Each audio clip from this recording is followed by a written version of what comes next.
Sacramento sits on a unique infrastructure, one of only 4 cities on the West Coast with a combined sewer system, which is where stormwater and wastewater run through the same pipes. On this Earth Day, we collaborated with CBS stations across the country, taking a closer look at how cities are adapting to climate challenges. In Sacramento, this combined sewer system is part of both the city's past and its climate future. Nearly 300 miles of combined sewer pipelines stretch through downtown, East Sacramento, Oak Park, and Land Park.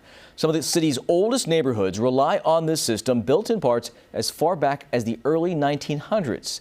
There's no quick fix to keep sewer water out of streets and out of the Sacramento River. Your reporter covering Sacramento County, Madison Keevy, is getting answers from inside the system in a story you'll see only on CBS 13. Look at the waves coming at me. Oh my God. Okay. Well, there's a city truck responding to the massive flooding that this sewage form, which we've got everywhere. Sewage in the streets, a worst case scenario in Sacramento's combined sewer system. This was 2021 after a big storm. Close-up of what sewage looks like in our streets. This combined system, where stormwater and wastewater flow through the same pipes, is more than 100 years old. Originally built in 1914 and added to over time. It's constant maintaining. It's 24/7, 365. We never stop monitoring the system. We never stop exercising everything. We never stop checking everything. It's just around the clock. Built for storms of the past, not the back-to-back storms that can happen now. Climate change creates warmer storms that leads to excessive runoff from the Sierra to the valley. The system runs through downtown, East Sacramento, Land Park, and Oak Park, and serves 300,000 people, at least 10 times the amount it was built for. If there are risks with stormwater and wastewater in the same pipes, why not just separate the two? And we've evaluated over the decades, really. The most recent evaluation is that would be nearly $5 billion, so about $4.8 billion. If we worked for 100 years, that'd be $48 million per year. And that's if you could tolerate the construction. You're talking about ripping up streets in all of those areas for the next 100 years. Simply put, the combined system is here to stay. The focus for the next 100 years, prevent problems before they surface. There's more pros in keeping our current combined system and paying for the upkeep of that versus the separation discussion. From a flush to stormwater flows, the system is tested with even an inch of rain. Here's how it works.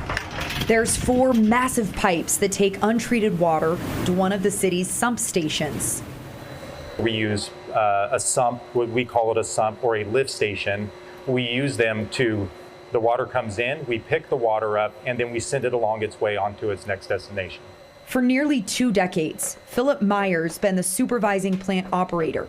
He's had his eyes on the action through some of the city's most powerful storms. I've been here when almost every single pump is running, and we are moving, over 700 million MGD, million gallons a day, and we can barely keep this, downtown from flooding. It's just a reality, and it doesn't, take a massive storm to do that. Just a really good sized storm. One of the concerns with the combined system is that if it's at max capacity, water is discharged into the Sacramento River. That happened twice in 2013. But with upgrades, they say the water from the combined system is actually cleaner than most other cities' separated sewer systems. In the event that we surpass all of our storage capability, that is when the treated water at either CWTP or Pioneer is then discharged out to the Sacramento River. And that happened 4 times this year. It was treated. We had no untreated discharges. When stormwater shocks the combined system, streets flood with filth. The fix, the city has turned to massive storage tanks that temporarily hold stormwater. It comes with a cost. The vault in East Sac, for example, cost $32 million. If I told you that underneath that there's a 6 million gallon water tank, what would you say to that? That's pretty crazy. In 2021, the city put in a 6 million gallon water vault.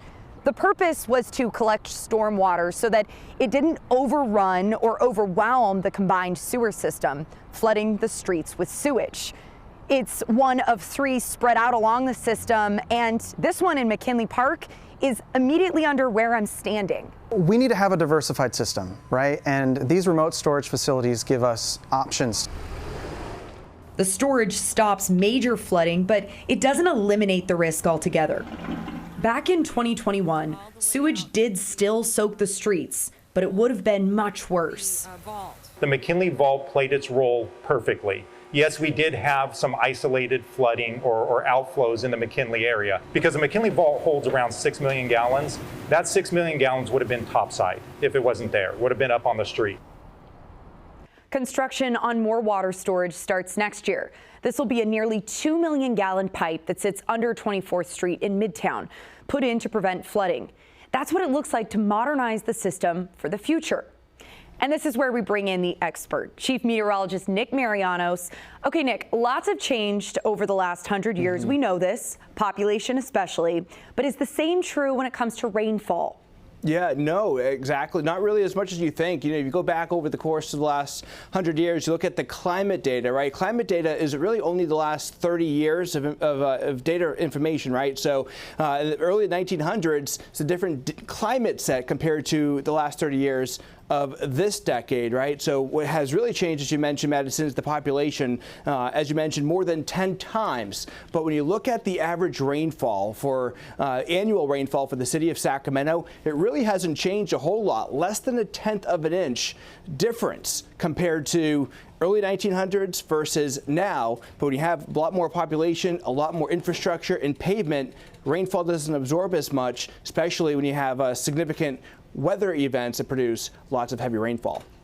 Nick, that's been the most interesting part of researching this story is there's not just one answer to how the system has been impacted, and the perspective you just gave is something that I had no idea when we started this together. So thank you. Of course. And thank you to the First Alert Weather team. That's how we stay prepared for any day now and into the future. Of course, we've only just scratched the surface of the combined sewer system. So to learn more about future projects and the technology used to keep neighborhoods safe and clean, visit CBS13.com.